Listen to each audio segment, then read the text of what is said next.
Hello, my name's Martin, welcome along, thanks for joining me. Glorious day today, so I thought I'd come out, as you can tell by the title, that's why you're here, and do a quick review, or not so quick because I wibble, of my BMW R1250 GS Adventure Rallye TE.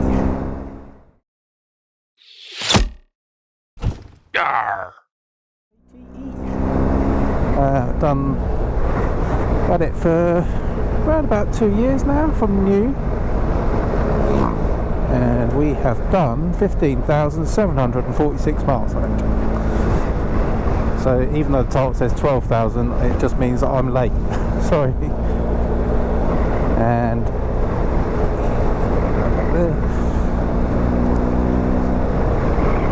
so I thought I'd go through various bits of the bike. We'll start front to back because that makes it easy for me to remember where I am.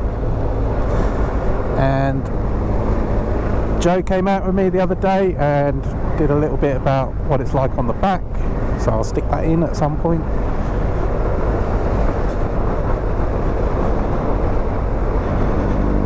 And we'll finish up,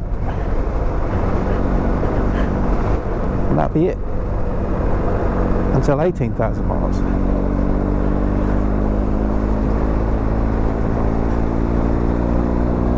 So as I said, it's probably better if I explain why I bought one of these, and that might make more sense to the relevance of what I say about stuff.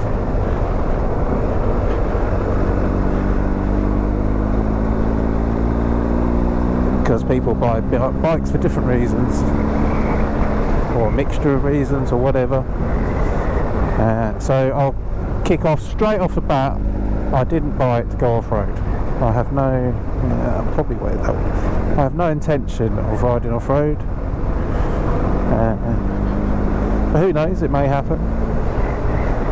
Hopefully it'll be on someone else's BMW, not mine. So if that doesn't put people off straight away, and you're still here, let's crack on.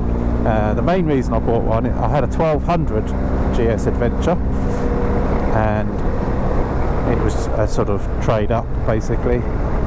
That one was 4 years old. I did 24,000 miles on that one. So now in 2,000 miles I've done just under 16,000 on this one, so reasonable mileage. I have another bike as well which I use sometimes. Should probably use it more. So I don't just come out on nice days like this. We do trips. So the reason I bought it for was to carry myself, my wife, and all the various kitchen sinks, etc. when we go away and do tours and trips. And that can be in Europe or UK based ones. We don't mind as long as we get around, get to see stuff. Whilst I don't do off-road, I do like to do the sort of quieter roads. So basically everything I talk about is primarily based around a touring bike rather than an off-road bike.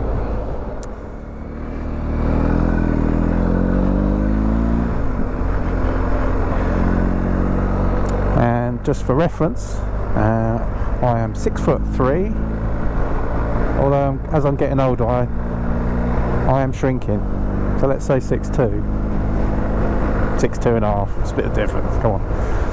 And I'm 100 kilos, so I am working on the 100 kilos.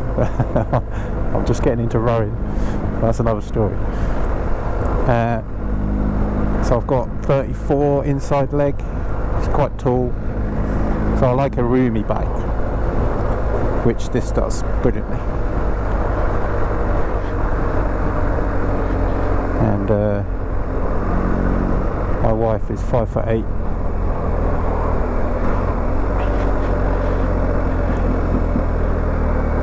she's 70 kilos.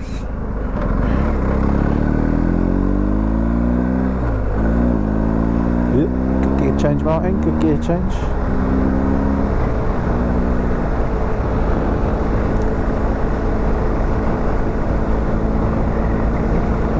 So if we start at the front and then work our way back, I will go through the good and the bad all in one go, so you're not hanging around for either the good bits or the bad bits, depending on what you want to hear. So the front end, obviously this is a telelever front end, that goes in the good.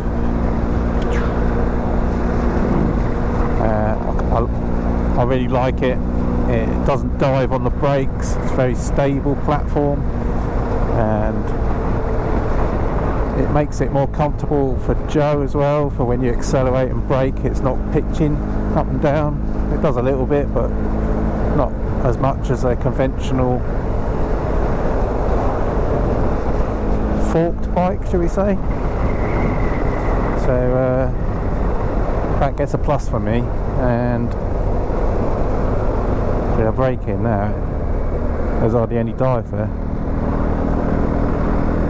And talking of brakes are really good on this, I find. And I've got the Brembo calipers for reference on this. They did go to Hayes and then they went away again, so I don't know what's happening there, but I have Brembos. And one of the reasons I bought this bike was because of my lack of leg. The brakes are linked on the front lever, so it kind of works out what calipers to use, how much pressure. Very clever. So then, just got a message from my wife that she's home in 20 minutes.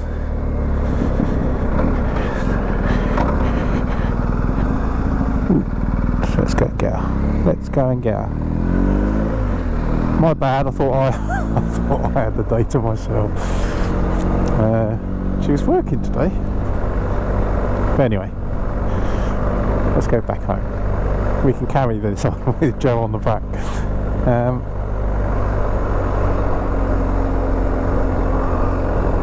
Where was I?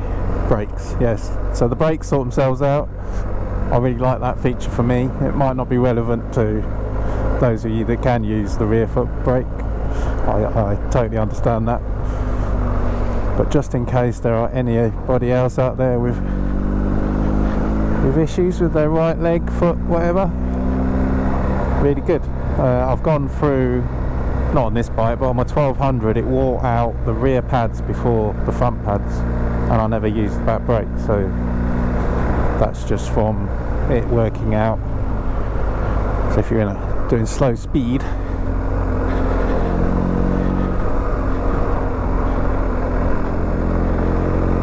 it kind of predominantly does the rear brake, not the front. So yeah, that goes in the plus. And if we move on up the front, we've got the headlight. So the LEDs on this, same as my 1200 was. The difference with this one is it has the dynamic headlight, which levels itself and rotates as you go around, which does work. It's a lot better, but I would give it, the lights overall, regardless of the rotating, leveling, a 7 out of 10. I don't know why motorbike manufacturers don't fit a decent light to the front of a bike.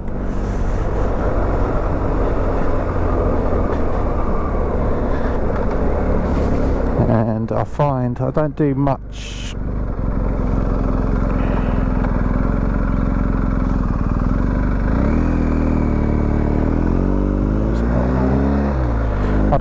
night riding, but on the times that I have, if you're doing roads like this where there's absolutely no street lights,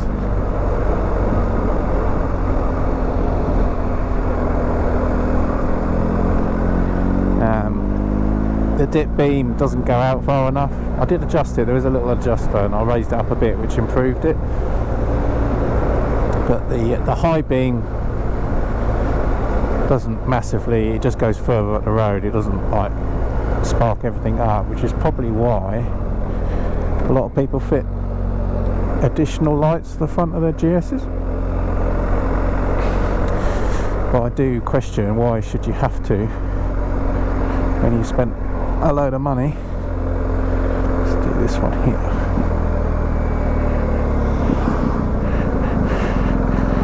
On the gravelly bit.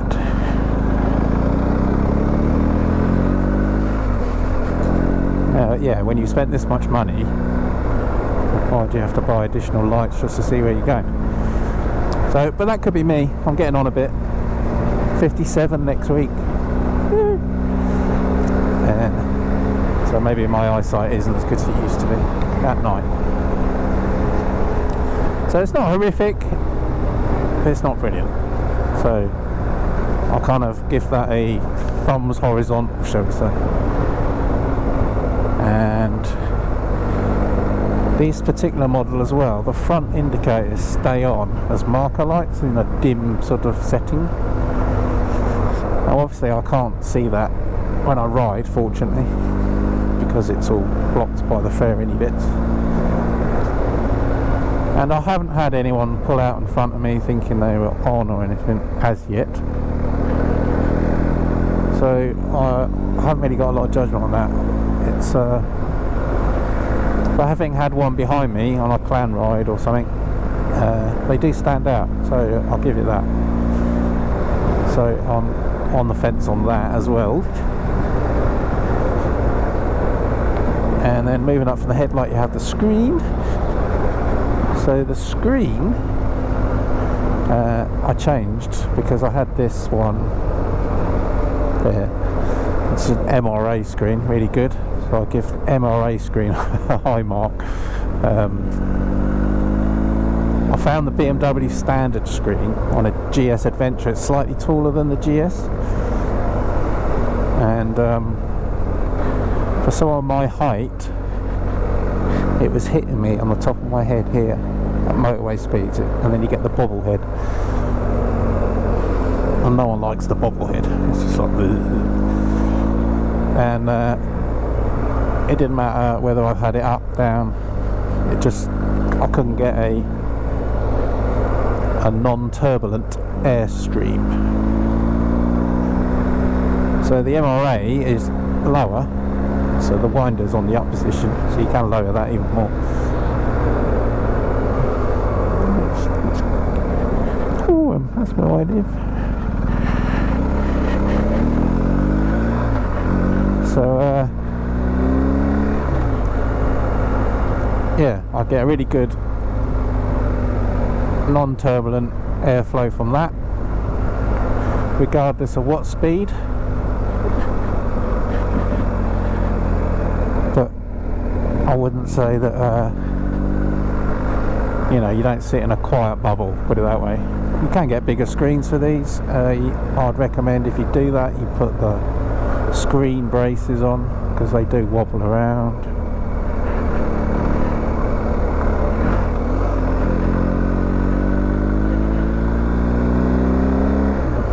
And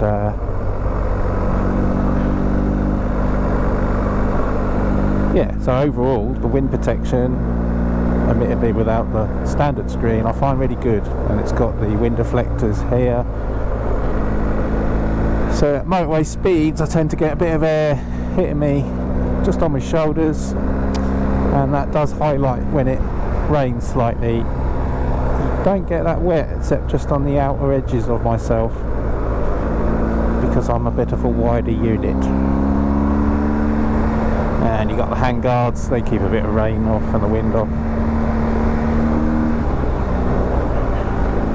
And I have a couple of pouches there, which I just had my visor cleaning kit in.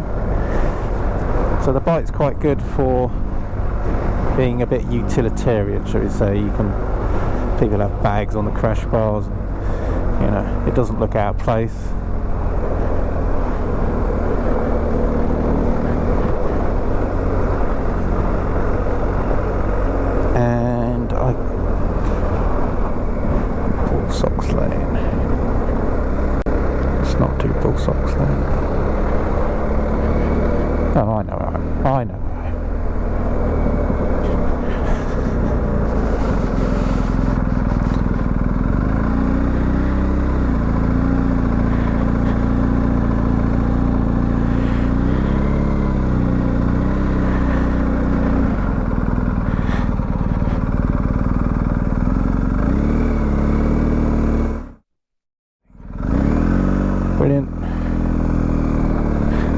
said sorry.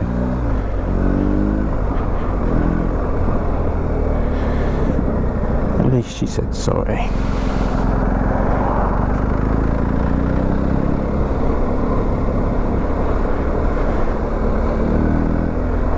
So yeah, wind protection I find really good. Don't forget I bought this as a touring bike, so kind of wind protection does matter, shall we say. So the bigger tank, the 30 litre tank, kind of gives you good protection on your legs for the wind and the rain. So I just get wet just on the outer knees if it rains. Light rain, not talking proper rain.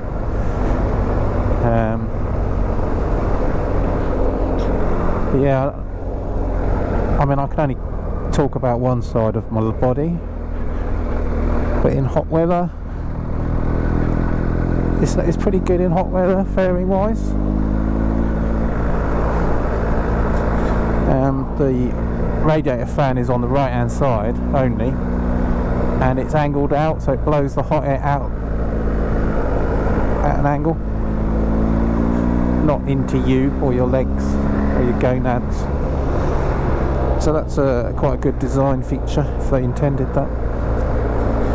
And I don't really get too hot sitting here in hot weather. Even my feet, you think you've got the cylinders right in front of your feet. So we've done full circle. And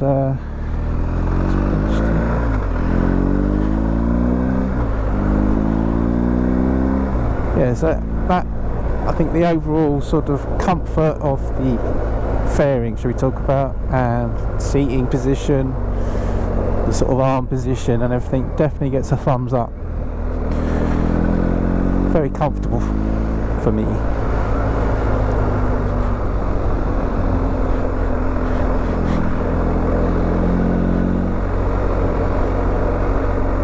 So whilst we're at the front there, you got the dash, which is TFT. I have to say it's really good. It's one of my favourite features of the bike.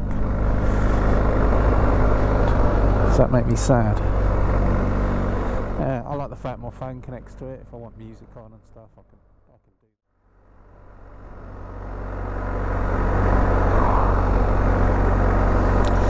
do. And as if by magic, here we are again. And now we have one other.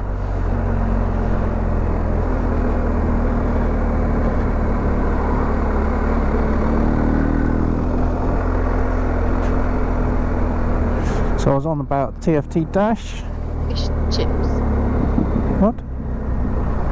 I just went past the fish and chip shop. You said there isn't one. Right, okay. Sorry about that. TFT dash. One of my favourite features. It's very clear and concise, and it doesn't seem to matter whether it's sunny or not. You can still read it clearly. And yeah, it's got all the information you want on there, and it's all, you can adjust stuff to suit. And the only thing that is a bit of a negative is when you want to change stuff like that, it's a combination of that button and the wheel. It's like, it's not a major thing, but it would be better if it was just all one, like a joystick or something, so you can go across like that. So if we go to my vehicle, then you have to go down on the button.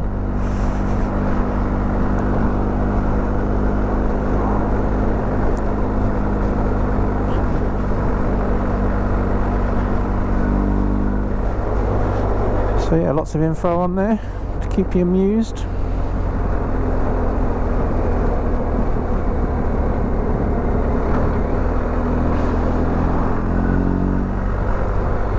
On the subject of buttons, there's quite a lot of them. In the daytime it's not an issue at all, but at night they're not backlit. You can't, it's not easy to define which buttons which, especially when you're over here trying to put your grips on or something.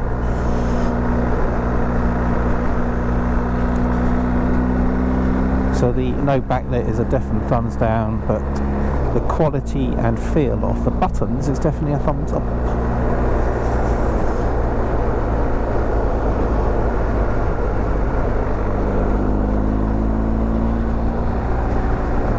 And then we're down sort of the middle of the bike now. So petrol tank, so the Adventure has 30 litres.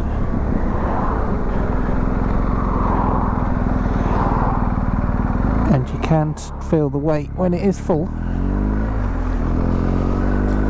But once you're rolling it's fine, and you don't have to fill it up every time. You could just put 20 litres in it, and if you're just pottering around like we are.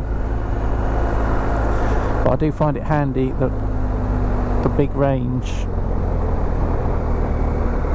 you don't have to be factoring in petrol stops on trips and things too many times.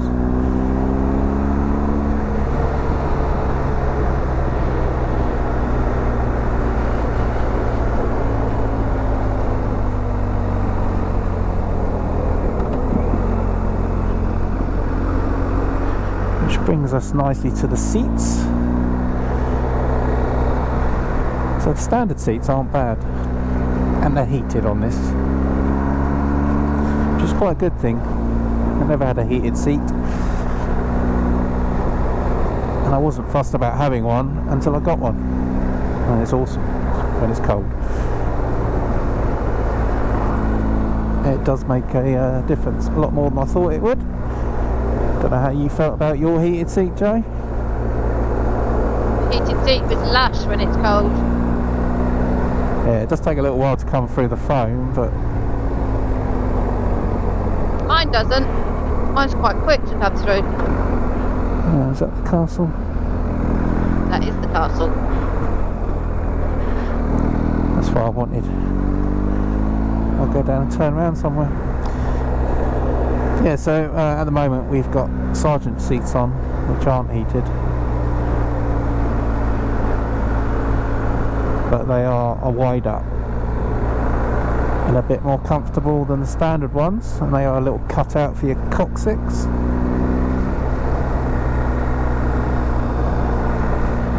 Which is good. Do quite long days in the saddle in this. And if we're going to the back of the bike, I'm not a fan of the integrated brake light indicator lights. It's a bit of a pointless exercise. Although on the later ones where they put the radar where the backlight would be, it's a bit of a good spot to turn around, isn't it?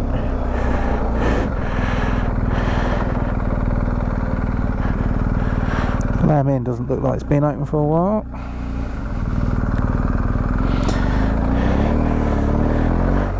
Low speed manoeuvring is really good on this.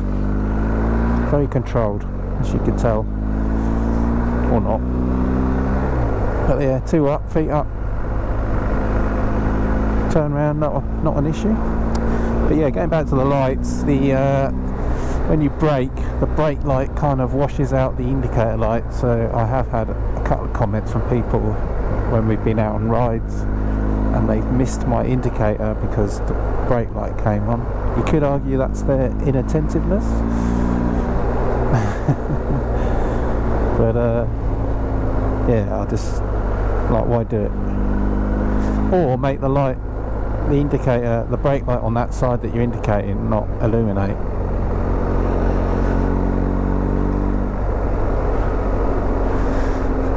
So that yeah, thumbs down for the rear lights on that one. Not that I can see them from where I am, but trying to be subjective. What time do they shut?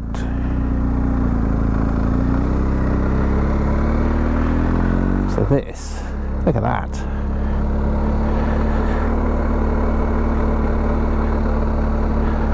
Looks like something out of Daleks or something, doesn't it? Jules Verne. You're going Jules Verne, are you?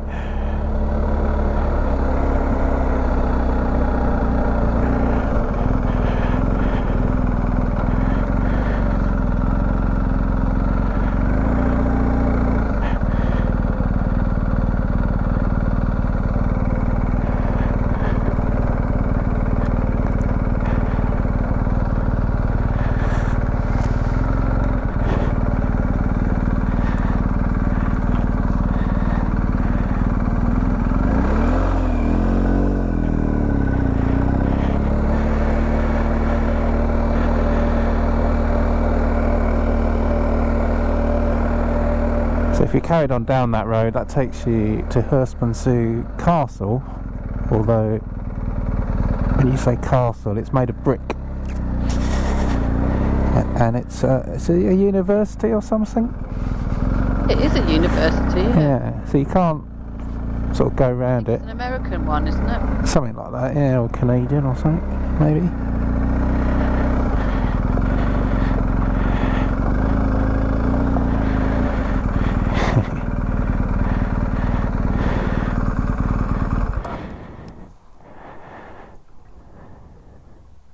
I think that'll make a good thumbnail, won't it? Make quite a good thumbnail, wouldn't it? Let me just go back onto firm a bit.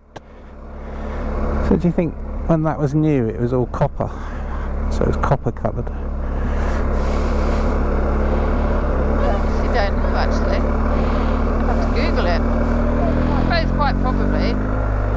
What's the reason for it being made of copper? Don't know. So it doesn't get struck by lightning or something? Don't know. Just have a lightning conductor. Huh? You just have a lightning conductor, wouldn't you?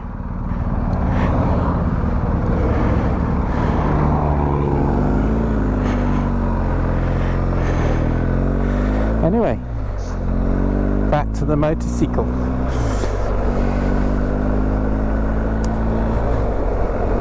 So yeah, shaft drive. It's one of the reasons I bought it. Touring bike. Don't want to be faffing with a chain. You don't really notice anything about it. It doesn't. It's just a faff-free exercise in my book. So that's a plus. And it's a lot easier to clean because you just wipe the outside down. Spoke wheels, really like them. In looks, I hate them in terms of cleaning. And the anodised finish, it's quite easy to stain as well. So there's certain aspects of the bike that the finish isn't brilliant. So that's one of the sort of negative points, and I will put some oh,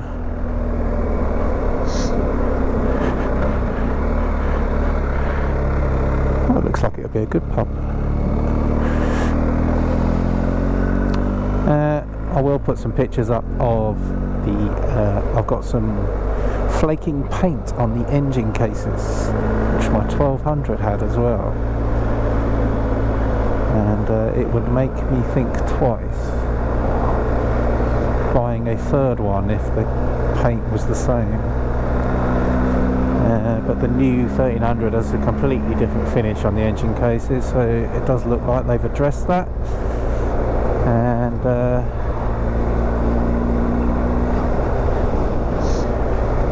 but yes, when we get back off holiday, it'll be due its 18,000 mile service, so I shall pick it up with them then.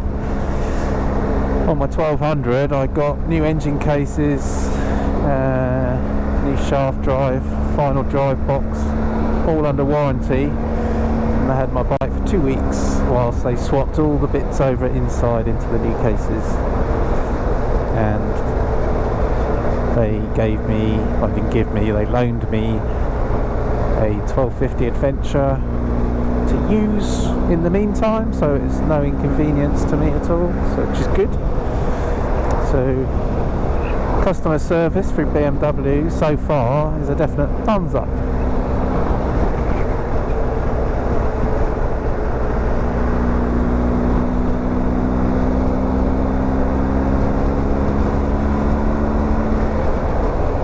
So I think overall I've gone front to back. Just trying to think if there's anything else. The suspension, did we cover that in our little pillion review? I think we did. And yeah, overall it's a very comfy, capable motorcycle, and it fulfills the criteria for which I bought it, which is touring with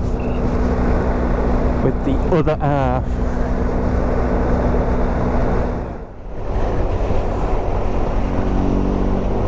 So we're out on the bike, and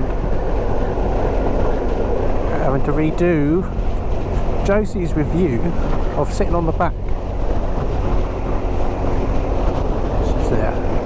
She's there in my jacket, which is why it looks massive.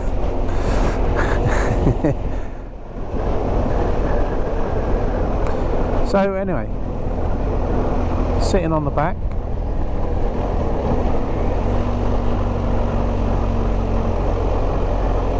How are you finding the pillion seat for the last, well, we've done nearly 14,000 miles on this. Generally it's really comfy. There's the right amount of room sitting on the back. You're not too squashed up, but there's not miles of room so you slide around either. There's quite a decent amount of leg room on it. Yeah, best bike I have sat on the back of. Cool. So we're currently riding in Dynamic Pro, which means the suspension is the stiffest. I should have gone that way, shouldn't I? If I'd gone that way, we'd done a bit of dual carriageway. So if I change it to, I'll leave that, I'll just do it on here. The speed bump on the hard setting.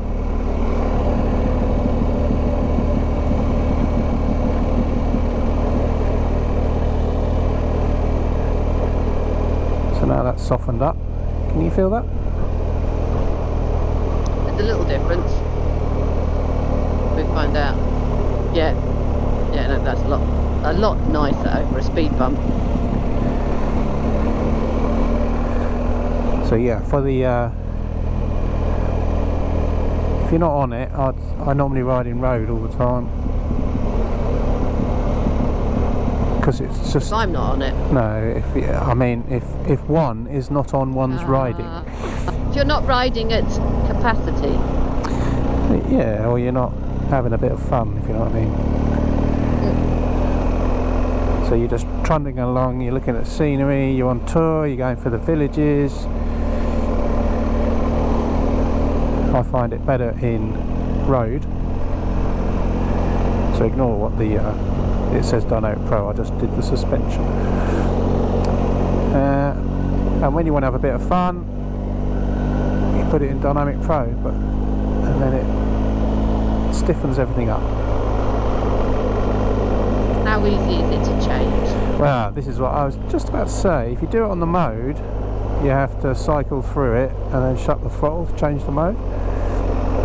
But if you just do the suspension, so I leave the throttle on Dynamic Pro, and then you just want to change the suspension, on these ones you've got a suspension button there. Yeah. And you just double press it. So you press it once and it brings the menu out, and you press it again to change it, and there's only two settings, road or dynamic. And then so I don't even have to look, I just double press the button and you can feel it's gone firm again now. So if there's some bendies coming up, I just do that, I leave the throttle alone. But there's a bit more to the modes, because the modes do the ABS and the traction. So if it's wet and that, I wouldn't recommend leaving it in Dynamic Pro. Does it make coffee as well? No. So what we're going to do now... BMW, how disappointing of you. Well, they don't have a little barista in a pannier.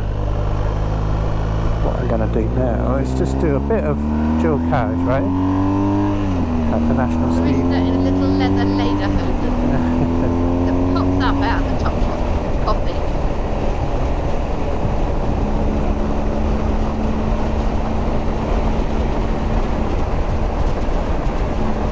So this is ignore the speedo because it doesn't work. No, it goes blurry. I'll just put up with it. So this is like motorway speed, and for me, perfectly fine. I'm not getting loads of wind or anything. I can see my jacket on Joe flapping away in the breeze. But about 6 sizes too big. Yes. But in terms of wind and stuff, for you, how's motorways? No, they're pretty good actually. I sort of sit in tucked in behind you, so the wind goes over you and pretty much misses me.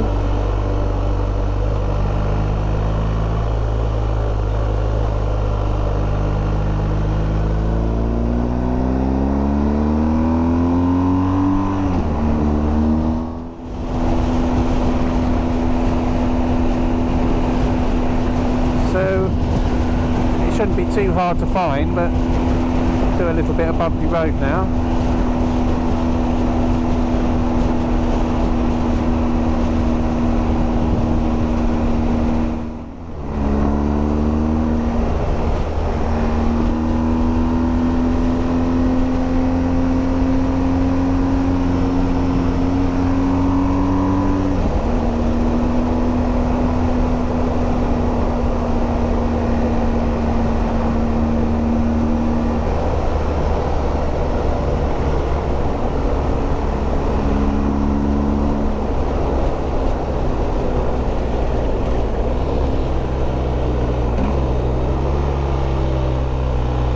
I won't go too mad, because if we come off, I ruin 2 of my jackets.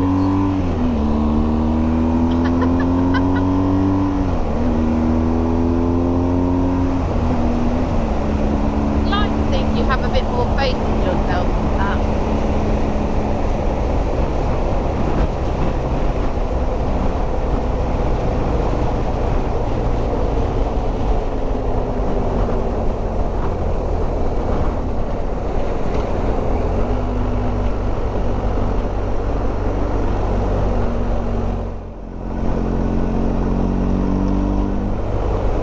I think overall the suspension does quite a good job, but Good to me. yeah, there's a bump now, look. But I do find if we have the panniers on when we're sort of on holiday, there's no point putting it in road because it's just like a jelly. You can't really cope, but we're probably overloaded, if you know what I mean, for the rating that they make them at. So I tend to just leave it all in dynamic all the time for that. That is a lot of weight. 2 tall, well-built adults and a whole load of luggage. Yeah. They made it appropriate for that. Then it would be hopeless, wouldn't it, for one small adult without luggage?